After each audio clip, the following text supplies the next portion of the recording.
Olá, boa tarde. A Justiça tem estimulado práticas de diálogo e resolução de conflitos de forma pacífica no ambiente escolar. Na Paraíba, o Centro Judiciário de Solução de Conflitos e Cidadania da Justiça Federal está com inscrições abertas para o projeto Conciliador Mirim.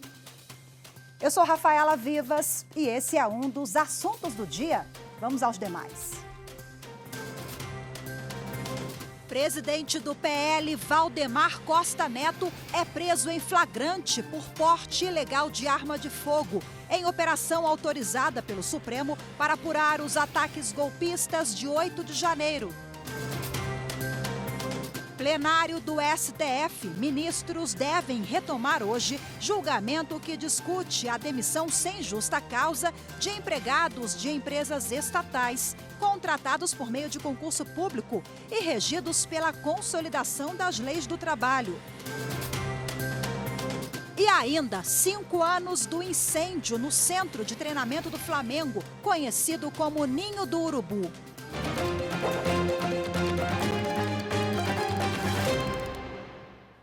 O ministro Alexandre de Moraes, do Supremo Tribunal Federal, autorizou uma operação contra o ex-presidente Jair Bolsonaro por suposto envolvimento nos ataques golpistas de 8 de janeiro.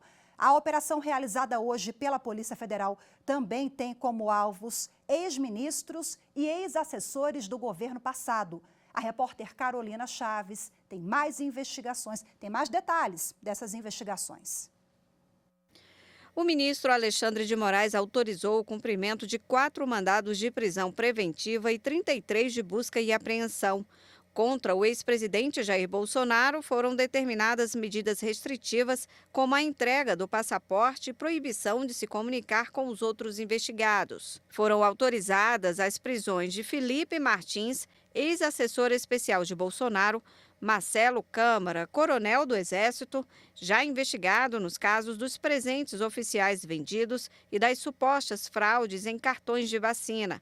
Rafael Martins, major das Forças Especiais do Exército, e do coronel do Exército, Bernardo Romão Correia Neto.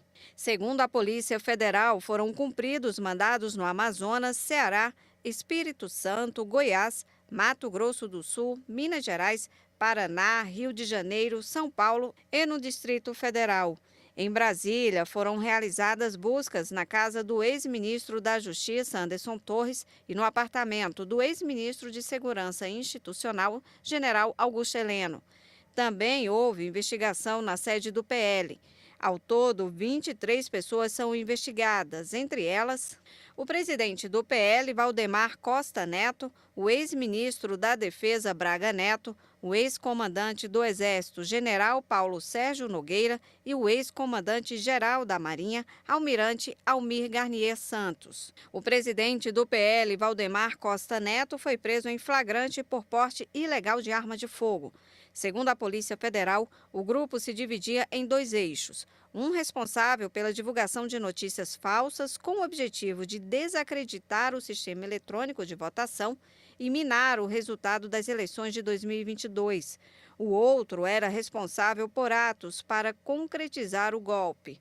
Na petição, com mais de 130 páginas, a polícia anexou mensagens de telefone trocadas entre os envolvidos que comprovam a discussão das ações citadas. No despacho que autorizou a operação, o ministro Alexandre de Moraes afirmou que a polícia aponta provas robustas de que os investigados concorreram para o processo de planejamento e execução de um golpe de Estado que não se consumou por circunstâncias alheias às suas vontades. Bom, em nota, o advogado de Bolsonaro, Fábio Weingarten, afirmou que o ex-presidente vai entregar o passaporte às autoridades e que um auxiliar direto, alvo da mesma decisão, retorne do Rio de Janeiro para Brasília e atenda à ordem de não manter contato com os demais investigados. Na pauta de hoje do plenário do Supremo Tribunal Federal, está previsto o julgamento do recurso que discute se, em nome da liberdade religiosa, é possível afastar as restrições impostas pela legislação quanto ao uso de adereços como bonés, óculos, lenços, véus, turbantes ou hábitos para fotografia oficial de documento de identificação civil. A questão é tema de um recurso extraordinário com repercussão geral reconhecida, levado à pauta do plenário pelo presidente do STF e relator do processo, ministro Luiz Roberto Barroso. Na sessão de hoje, o processo será chamado exclusivamente para a leitura do relatório e sustentações orais. A sessão para votação e julgamento será agendada em outra data. E o plenário do Supremo Tribunal Federal deve retomar hoje o julgamento que discute a demissão sem justa causa de empregados de estatais contratados por meio de concurso público e regidos pela consolidação das leis do trabalho. Na sessão dessa quarta-feira, o relator ministro Alexandre de Moraes entendeu que é válida a dispensa sem motivação em empresas estatais. O caso tem repercussão geral e, por isso, a decisão irá afetar todos os processos semelhantes. A reportagem é de Marta Ferreira. O empregado público é aquela pessoa aprovada em concurso público, porém que responde às regras estabelecidas pela consolidação das leis do trabalho. São trabalhadores que prestam serviços em empresas públicas e sociedades de economia mista, como Petrobras, Banco do Brasil e Caixa Econômica Federal. O grupo de ex-funcionários do Banco do Brasil, que foi demitido meses depois de admissão por concurso em 1997, entrou com processo na Justiça do Trabalho na tentativa de readmissão. O Tribunal Superior do Trabalho negou o pedido por entender que empresas públicas se sujeitam ao regime jurídico das empresas privadas. Os ex-funcionários, então, recorreram ao Supremo, alegando que a dispensa teria que ser justificada. Na sessão dessa quarta-feira, o advogado do grupo de ex-funcionários argumentou que a falta de justificativa abre margem para dispensas arbitrárias. No presente caso, há ainda uma premissa constitucional específica para os empregados públicos, quer para admissão, quer para demissão, ambas condicionadas à motivação à luz do artigo 37. Já a advogada do Banco do Brasil alegou que a relação trabalhista no caso em questão é regulada pela CLT e, por isso, não requer justificativa para a dispensa. Sociedade de economia mista, empresa pública que desenvolve atividade econômica, tais empresas estão sujeitas ao regime próprio das empresas privadas. Inclusive, isso é o texto constitucional, inclusive no que se refere, no que diz respeito a direitos e obrigações civis, comerciais, tributários e trabalhistas. O relator da ação é o ministro Alexandre de Moraes. Ele negou o pedido feito pelo grupo de ex-funcionários. Moraes destacou que, apesar de a contratação em companhias públicas do tipo ser feita por meio de concurso público, a Constituição Federal não estabelece que a demissão deve ser justificada. O relator entende que as empresas de economia mista estão sujeitas ao mesmo regime jurídico que as empresas privadas. Nós não podemos confundir porta de entrada com porta de saída. O que deve ser interpretado é a Constituição, ao passar a exigir o concurso público para as empresas públicas, as sociedades de economia, as mistas, ao estender essa regra tradicional para os servidores efetivos, automaticamente ela também estendeu a necessidade, pelo menos, de dispensa motivada. E já adianto, presidente, que eu entendo que não.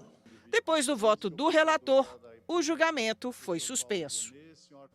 A seguir, Centro Judiciário de Solução de Conflitos e Cidadania da Justiça Federal na Paraíba está com inscrições abertas para o projeto Conciliador Mirim 2024. Os detalhes em instantes, voltamos já.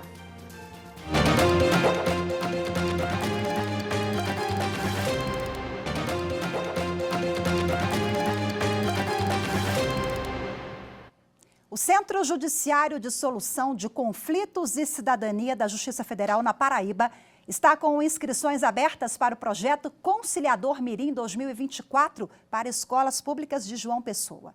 A iniciativa é para aproximar cada vez mais cedo o poder judiciário de crianças e adolescentes. A reportagem é de Evne Araújo. O projeto Conciliador Mirim trabalha práticas de diálogo e resolução de conflitos de forma pacífica no ambiente escolar. As atividades são para promover cidadania e educação para a paz. Na rodada deste ano, serão realizadas 6 ações voltadas aos estudantes, com workshops, palestras interativas e simulação de conciliações. O projeto é do Centro Judiciário de Solução de Conflitos e Cidadania, da Justiça Federal da Paraíba. As práticas serão conduzidas por profissionais especializados para desenvolver habilidades de comunicação, empatia e resolução de conflitos entre os alunos.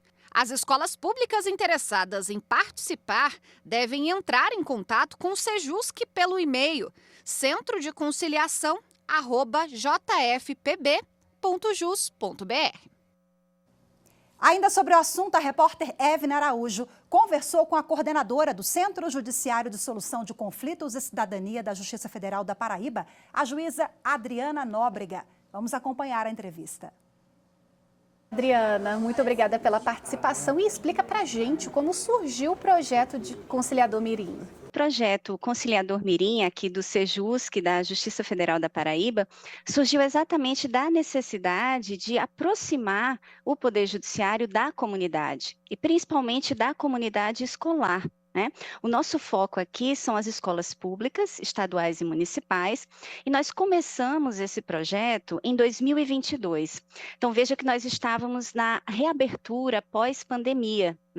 Então, a gente queria promover, junto às crianças e adolescentes, essa ressocialização pós-Covid, e ao mesmo tempo trabalhar com as crianças aquelas técnicas de conciliação, de exercício de cidadania, técnicas anti-bullying, para que elas pudessem implantar tanto no ambiente escolar quanto no ambiente familiar. Qual a importância de trazer esse assunto, mediação e conciliação, para o ambiente escolar, para crianças e adolescentes, para que essa formação já comece desde cedo, A gente sabe que o conflito faz parte da vida, nós não temos como evitá-lo.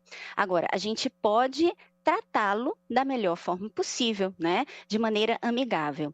E é interessante a gente começar esse tratamento desde a tenra idade, desde criança, desde adolescente, para que aquele ser humano, aquele ser humano se torne um adulto melhor, um adulto mais consciente de seus direitos e deveres, do exercício da sua própria cidadania. Então, assim, o nosso objetivo é exatamente esse. E nesse contexto, agora nós tivemos a edição recentíssima da Lei 14.811, que criminaliza as práticas de bullying e cyberbullying. Então, assim, esse assunto está extremamente em pauta. E, ao mesmo tempo, essa lei, que é uma lei federal, ela prevê a política nacional de prevenção e combate à exploração sexual de crianças e adolescentes. Então, esses são temas que precisam ser tratados e por toda a comunidade, Então, cabe a cada agente público e também, por que não, ao Poder Judiciário se inserir nesse contexto e fazer a sua parte. Então, é isso que nós estamos tentando fazer com o projeto Conciliador Mirim. E como aproximar o Poder Judiciário das escolas? Como tem sido possível e como tem sido o retorno disso? Nós estamos fazendo tanto um movimento de trazer as crianças e adolescentes para o contexto da Justiça Federal, quanto o contrário. Nós também fazemos as visitas às escolas, então tratando essas questões do conflito, da escuta ativa, da comunicação não violenta no próprio ambiente escolar. Então, antes de cada ação, de cada atividade prática, nós fazemos visitas técnicas às escolas, Nós primeiro entramos em contato com com a direção da escola, né, que se cadastra, e aí fazemos as visitas técnicas, vemos o ambiente que nós teremos para tratar e desenvolver todas aquelas atividades, né, porque a gente trata a teoria do conflito, mas de forma lúdica, para que aquelas crianças e os adolescentes se insiram no contexto e consigam, de fato, compreender a importância daquilo na vida delas. Doutora Adriana, e como tem sido o retorno, né? Como as escolas repassam a mudança de comportamento dessas crianças após essa relação? Sim, nós temos recebido um feedback muito positivo das escolas. E, assim, a própria diretora da última escola em que nós atuamos veio nos falar que nós fizemos 2 visitas lá, né, trazendo toda a nossa equipe do Projeto Conciliador Mirim, do Sejusc, da Justiça Federal aqui da Paraíba. E a diretora nos relatou, juntamente com a professora, né, de ambas as classes, que as crianças comentaram em casa, né, sobre terem recebido essa visita da Justiça Federal e os ensinamentos, né, que receberam, enfim, que puderam ter acesso. E a gente nota, até pelo relato da diretora, até uma mudança de comportamento no contexto familiar. Então, isso nos deixa muito felizes, porque, Evne, além dos números, né, a gente quer mesmo a efetividade do projeto, que aquelas crianças, elas se sintam em um ambiente mais harmonioso, né? Tanto na escola quanto no convívio com seus familiares e seus amigos. Doutora, e conta pra gente, e pra gente finalizar, conta pra gente como tem sido a atuação do Sejusc aí da Justiça Federal, né? Como tá a previsão de trabalhos para esse ano de 2024? Nós já lançamos na semana passada o nosso edital, né, enfim, com a reportagem e tudo sobre a edição 2024 do projeto Conciliador Mirim. Então, nós abrimos inscrições para as escolas estaduais e municipais interessadas e serão selecionadas 6 escolas por ordem de inscrição. Tá? Então, nós teremos encontros bimestrais, por isso que são 6 escolas, e isso é necessário, né, essa periodicidade bimestral, para que a gente possa ter um acompanhamento melhor do pós-encontro, né? Nós fazemos a atividade não apenas no momento em que ela acontece, nós fazemos o monitoramento posterior e as visitas técnicas prévias, né? Então, serão 6 escolas selecionadas a partir da ordem de inscrição e que receberão essas visitas técnicas da Justiça Federal, o dia mesmo da atividade e o monitoramento posterior com esse feedback das diretoras, professores envolvidos. Perfeito, doutora Adriana Nóbrega. Muito obrigada pela participação conosco na Rádio TV Justiça. Imagina, eu que agradeço. E a Justiça Federal e o Sejusc da Paraíba igualmente. A seguir, 5 anos do incêndio no centro de treinamento do Flamengo, conhecido como Ninho do Urubu. Os detalhes em instantes. Voltamos já.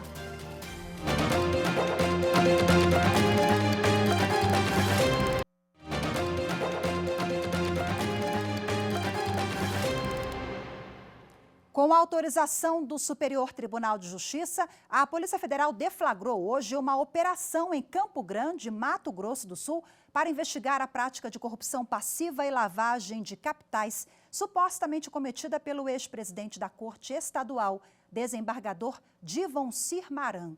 Os policiais cumpriram 9 mandados de busca e apreensão. O ex-presidente do Tribunal de Justiça de Mato Grosso do Sul já vinha sendo investigado pelo Conselho Nacional de Justiça quando concedeu, durante um plantão judiciário, um habeas corpus ao preso Gerson Palermo, que é chefe de uma facção criminosa. Segundo a Polícia Federal, o magistrado estará proibido de entrar na corte ou ter qualquer contato com os servidores do local. Há 5 anos, um incêndio no centro de treinamento do Flamengo, conhecido como Ninho do Urubu, matou 10 atletas da categoria de base. O clube fechou acordo para indenizar quase todas as famílias, mas 8 réus ainda respondem na justiça. A repórter Carolina Chaves conta como anda o processo. Era por volta das 5 horas da manhã do dia 8 de fevereiro de 2019, quando uma parte do centro de treinamento do Flamengo em Vargem Grande, no Rio de Janeiro, pegou fogo. As chamas começaram onde funcionava o dormitório do clube de base, provocadas por um curto-circuito em um aparelho de ar-condicionado. Jovens com idades entre 14 e 16 anos dormiam nos contêineres. 13 conseguiram fugir, mas 10 garotos morreram.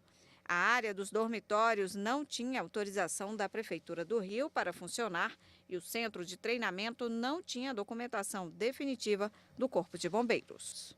A responsabilização pelas mortes tramita na Justiça. São 8 réus, incluindo ex-dirigentes do clube, engenheiros e responsáveis pelos contratos, que respondem por incêndio culposo qualificado e por causar morte e lesão corporal grave. As próximas audiências estão previstas para março, quando devem ser ouvidas testemunhas de defesa e acusação, além das pessoas que sobreviveram ao incêndio. Em nota publicada no site do clube, o Flamengo afirma que perdeu 10 jovens atletas e não pode nem quer esquecer. E que é preciso rememorar os jovens eternamente, a cada 10 minutos de cada jogo e sempre. O clube afirma ainda que hoje é dia de solidarizar com as famílias e dar condolências. O Flamengo fechou acordo com 9 das 10 famílias que perderam jovens na tragédia e os valores são mantidos sob sigilo. Em relação a uma delas que não aceitou a proposta, o clube vem negociando o valor da indenização.